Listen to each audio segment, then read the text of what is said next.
Do anyone want to start with a lemon cake for Viserys the first?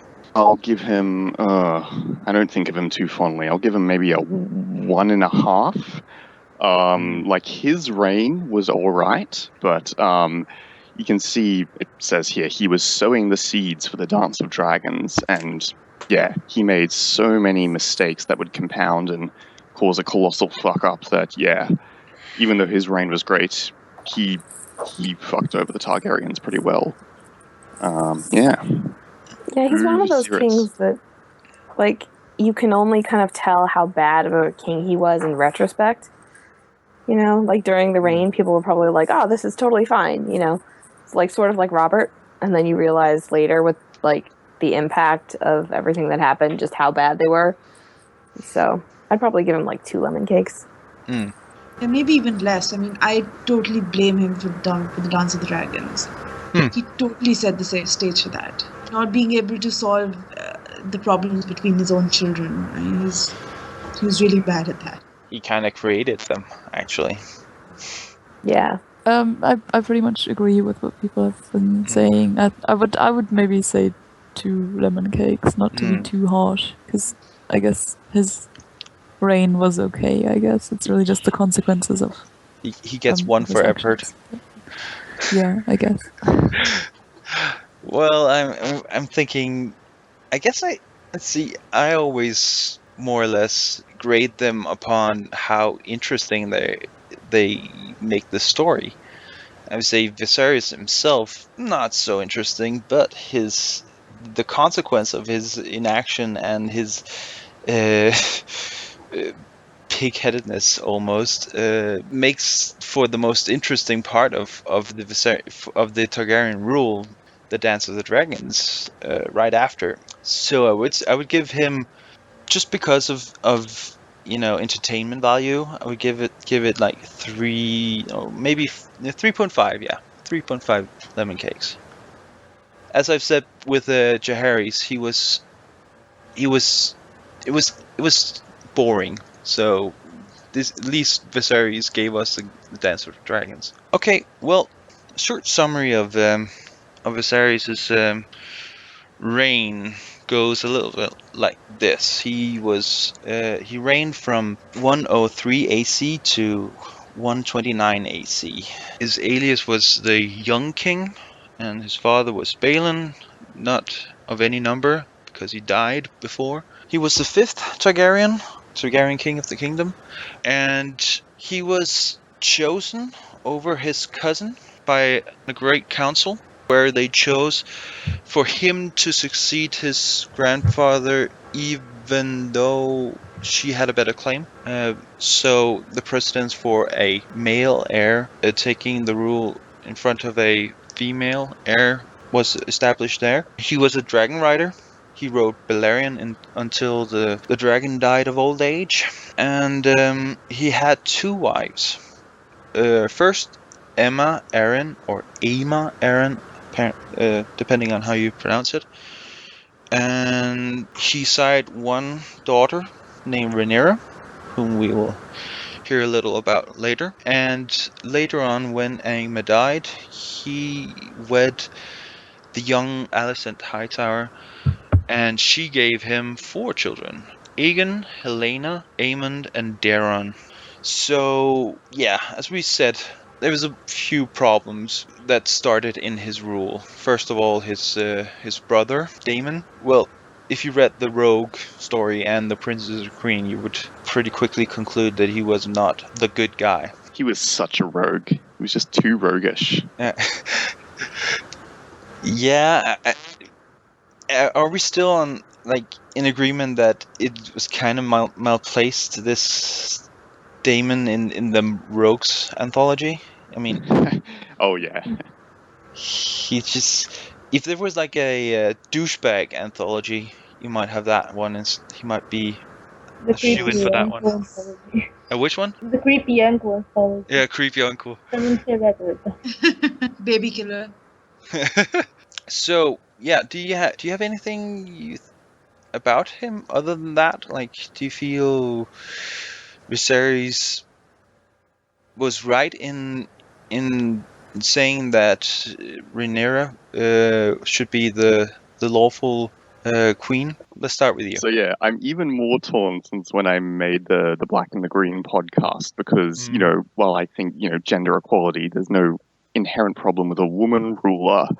The fact that the Great Council had just said we want a male ruler, it's kind of a slap in the face for Viserys to say, "Oh yeah, I'm going against all you said and appointing a female."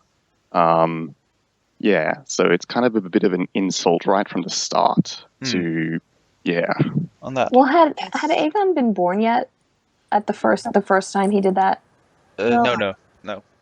Right. So he's in a really weird, position, right? Because he made everybody swear, and it was this whole big thing, and basically he was an idiot for getting remarried. Because, yeah.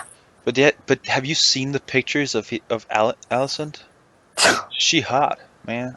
Well, this would have been even more complicated if they'd been illegitimate, maybe. But I don't know. I understand why he did it the first time. That he was like, I want all of your word that my line is going to continue, and you're not going to just appoint a random man. Mm. But then once Aegon exists, that puts him in a weird position of going back on that. But the thing is, he needed to make a firm decision, and I mean, I guess he did technically, but it was a decision that nobody was happy with except for Rhaenyra. Yeah. He should have changed his choice as soon as he had a son. Wouldn't have been so much of a problem. Yeah. Rhaenyra will be my heir until a son is born, or marry Rhaenyra to Aegon, or many things he could have done. Yeah, there was a lot they definitely should have married Rhaenyra to Aegon. That's not a question. Yeah, I'm thinking in that situation that it wouldn't have been a happy marriage, at least. Of course it wouldn't have, but I mean, The realms would be. He was a lot older. They would have to be married for a long time until they could even have kids, even if he was a young teen at the time. Yeah, he was. It was 8 years difference. So, I mean, you just need to wait till Aegon gets to 12, and then, he's ready. He's ready to have some kids. Oh, damn. You make it sound so sexy. I noticed that, they always liked having the elder male to marry the younger female. That seems to be the way it goes. But, it really should be the other way around, because you want the female to be, 15, 16 at least. Because that's when you're going to have less complications. And really, you just need the guy to be 13, 14, and, he can have kids no problem. Yeah. They don't always have a younger sister.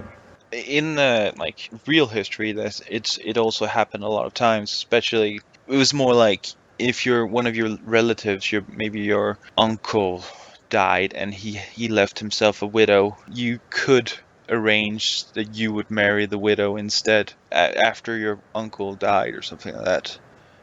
It's happened several times. So I'm thinking in real history that certainly happened, but yes, in Westeros history it doesn't seem like it happens that often. But didn't Aegon marry Visenya? He was supposed to only marry Visenya, right? She was his older sister.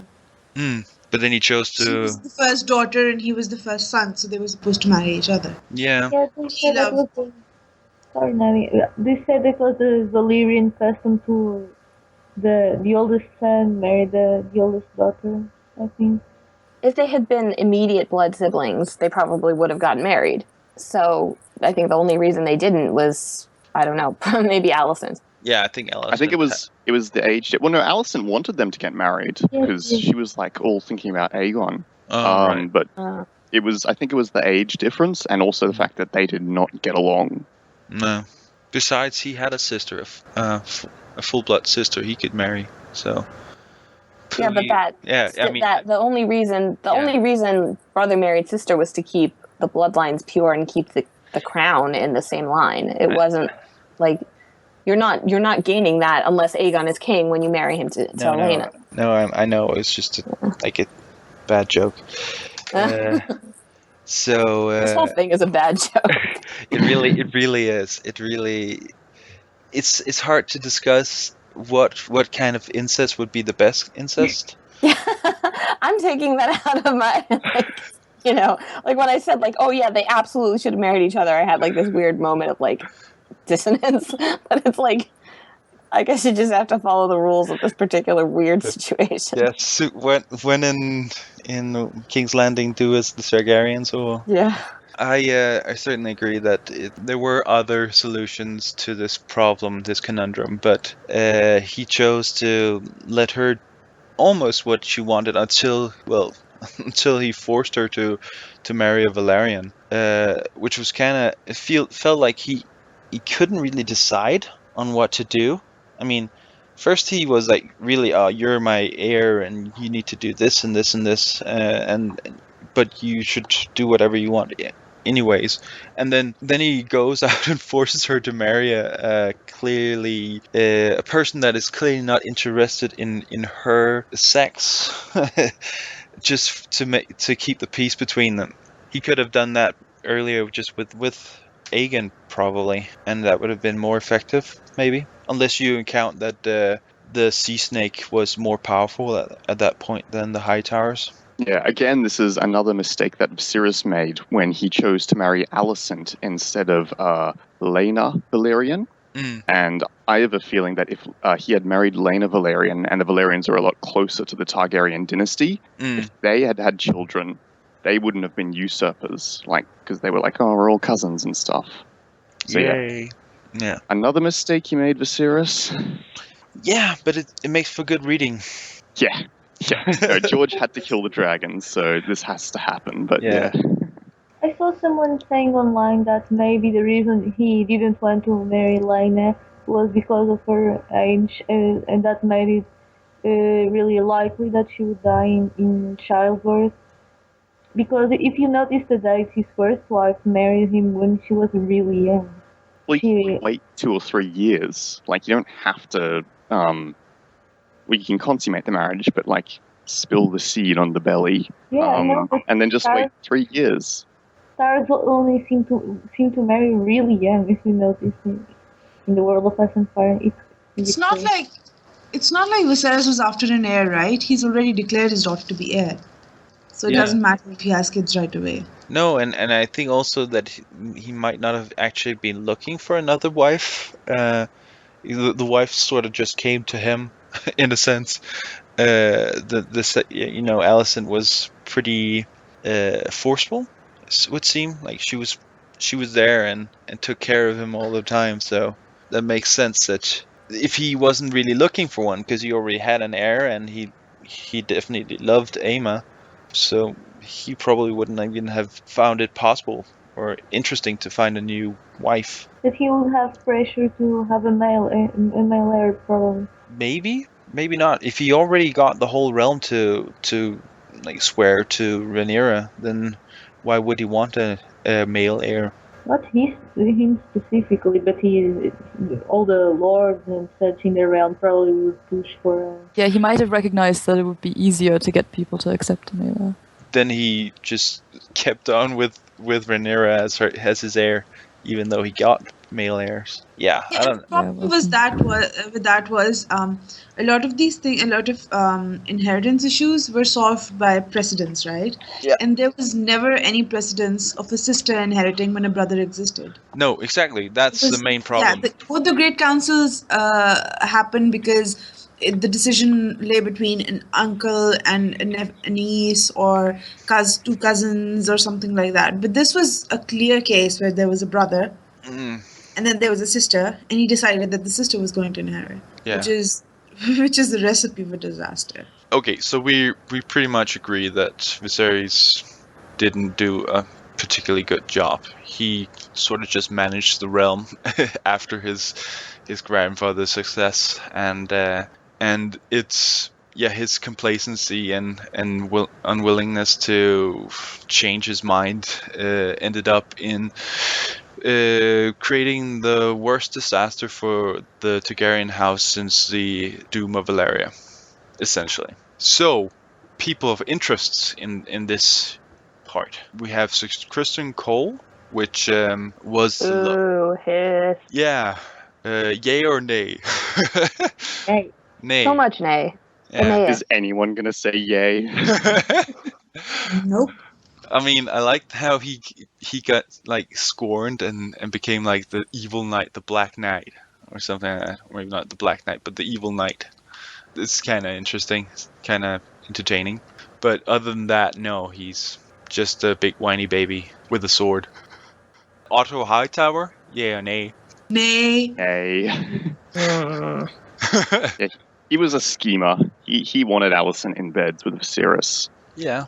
Yeah, it's kind of feels weird in our contemporary state of mind to like push that with your daughter. Yeah, I don't know. So, how about Corlys Valerian or the Sea Snake? Yeah or nay? Yay! Yay. He was cool. Yeah, he was kind of cool, right? I agree. I think we pretty much agree on most of the. Now we come to the more obscure ones. Mushroom, yeah or nay? Yay. Mushroom was cool. Yay. He made interesting stories. Yeah. Yeah, okay. He's so weird. Yes, but in a good way. Yes, but yay. Okay, so Harwin Strong, you know, the big guy. Yeah, like the father of Rhaenyra's children. The alleged father. No, he was clearly the father. Yes, he was definitely their father. Yeah. Or He so they seemed cool. say. Yeah. Even though his kids came out kind of bloodthirsty, but I mean, whatever. They're Targaryens, so. Yeah, I think the others was just as bad. Yeah. I don't think that Daemon or Aemond was better. I think he actually was the worst of them after he lost his eye. So yeah, Harwin Strong. Have you heard my the strong seed is strong theory? That essentially Harwin Strong is the ancestor of Duncan the Tall, and thereby also Hodor and Brienne, because Harwin was known to be a bit lecherous, and he frequented the whorehouses in Flea Bottom, it specifically says. And, well, 50 years after or something like that, Duncan comes out of Flea Bottom, so maybe he'd be like the grandfather of Duncan the Tall. So all the tall people are related. So yeah, exactly. Except for the Cleganes, they're just related to each other. That's Martin genetics, right there. But then Dunk would be cursed because the Strongs have Harrenhal. Yeah, well, they don't own Harrenhal anymore, so they're not cursed anymore. That's how I think it The is. line died out, supposedly. So. There's enough degrees of separation for Dunk not to be cursed. Yeah. Well, he He grew up in Flea Bottom, so. Yeah, exactly. I was just saying that he grew up in Flea Bottom. That should be a curse enough. Larys Strong or Larys Clumpfoot, yeah or nay? Nay. Nay. Because it seems like he was the one who started the fire that killed Harwin Strong. He seems the most likely contender. And then he was playing both sides of the blacks and greens. So yeah, I'm glad he got executed for that. He chose execution, actually. Oh, did he? Yeah. Oh. Instead of going to the wall. So... Yeah, that's the same decision. Well, I don't know. It's pretty cool. He didn't want to have to walk up there with his clubfoot. Yeah. Like 1,000 league. Yes, he's probably thinking, what am I gonna do up there? Seriously, I'm just gonna be like, You can read. Sure, maybe, yeah. That might be the only thing he could do. He also, he's just suddenly reminding me of sort of a Thomas Cromwell type of figure. Mm-hmm. I mean, like, less like official, because Cromwell was, well, I don't know, he was kind of official. Mm. Yeah, he was on the small council. Yeah, and then he ends up getting executed. Is this real history we're talking about? I have no idea what's going on. Thomas Cromwell, as in he was Henry VIII's what? He was one of his like closest advisors eventually. Yeah, but then he was the Lord Chancellor eventually after Thomas More was executed. Right. So he was official too. Yeah. And he basically arranged the marriage to Anne Boleyn. Yeah, and then also arranged her execution.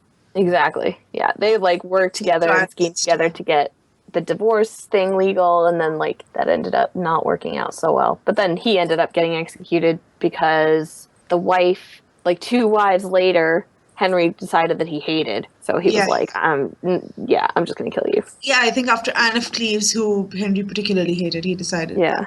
Who got really lucky, by the way, not being executed. But then I guess maybe the Germans would have been really pissed off at that. And we don't want to piss off the Germans. Go into angry German mode very quickly, and that's a very... Right. So, yeah, just a quick side note. Do you also, when you read that somebody is dashing and daring, complete the sentence with courageous and caring? Or is it just me? That might just be you. So nobody watched the Gummy Bears. In German, I watched it in German, so it doesn't really work. But I just read about Daemon, which is actually fills most of the Viserys chapter. Is actually just about Daemon, but they then describe him to be dashing and daring, and dangerous. But the first time I saw dashing and daring, I just thought, and courageous and caring. So is the crackpot theory of the day that he's a gummy bear? The rogue gummy bear. Yeah, the gummy bears are actually, they live in Westeros. That explains everything. Yes, it does. That's the new one. We need to have better crackpot theories in the reread podcast. Yeah.